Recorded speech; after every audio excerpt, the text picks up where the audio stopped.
അമ്മയെ ശരണം. ഭക്തജനങ്ങളുടെ പ്രത്യേക ശ്രദ്ധയ്ക്ക് ക്ഷേത്രത്തിൽ തിരക്കുള്ള പോവാതിരിക്കുവാൻ ഭക്തജനങ്ങൾ പ്രത്യേകം ശ്രദ്ധിക്കുക.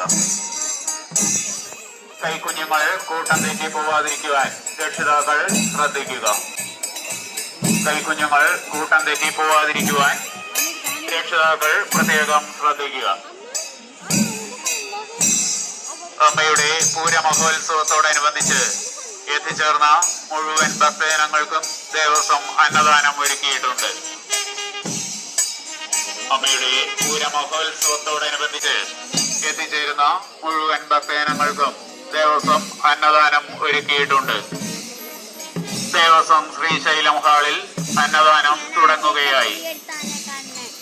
ദേവസ്വം ശ്രീശൈലം ഹാളിൽ അന്നദാനം തുടങ്ങുകയായി.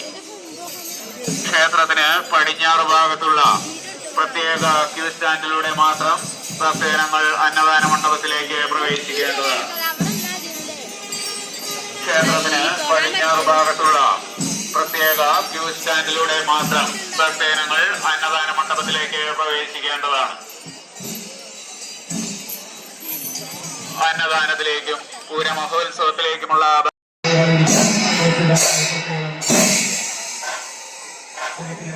കൈക്കുഞ്ഞുങ്ങൾ കൂട്ടം തെറ്റി പോകാതിരിക്കുവാൻ